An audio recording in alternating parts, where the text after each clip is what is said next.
cette petite fille qui est venue vers moi, elle m'a serré dans ses bras et m'a dit « Toi, je t'aime ». Ça m'a vraiment fait chaud au cœur et c'est un bon souvenir que j'ai gardé. Je suis Yamina El Youssoufi, je suis animatrice socioculturelle. C'est pendant la pandémie que j'ai réalisé que le métier que je ferais, c'était animatrice socioculturelle parce que c'est le métier qui me permettait d'utiliser ma créativité et de partager avec les autres. Et là, j'ai entamé ma formation d'animatrice socioculturelle qui a duré 7 mois.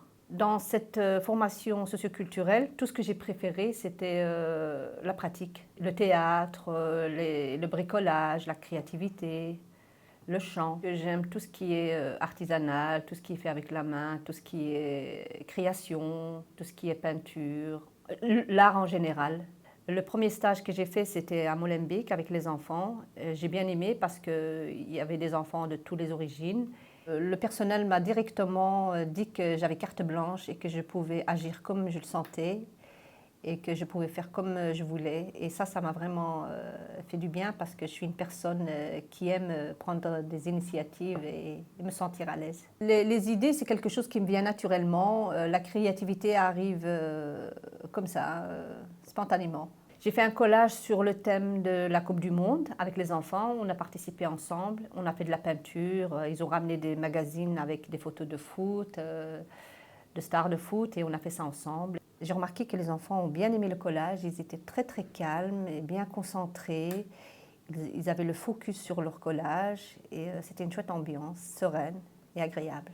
À la fin du stage, ils étaient fiers d'exposer leur œuvre à la Coupe du Monde. Je trouve que c'est bien de faire participer les enfants à une activité manuelle parce que ça leur permet de travailler avec leurs mains et de créer avec leur cerveau. C'est pas comme quand on est sur un téléphone, on est passif et là ils sont créatifs. Ce que j'aimerais faire comme atelier, c'est aussi les ateliers cuisine. C'est quelque chose aussi qui me tient à cœur car à la maison on cuisine beaucoup.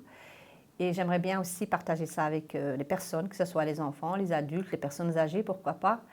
Alors quand un enfant crie, ce qu'il ne faudrait jamais faire, c'est lui crier dessus. Moi, j'ai ma petite astuce. Quand un enfant crie, la meilleure façon, c'est de détourner son attention et de taper sur la delboga.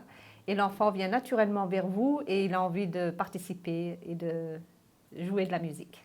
Je crois que les ateliers de musique, ce sont des ateliers très intéressants et ça peut intéresser énormément de personnes, que ce soit des enfants, des adultes, des personnes âgées. La musique, c'est bon pour l'âme et ça adoucit les mœurs.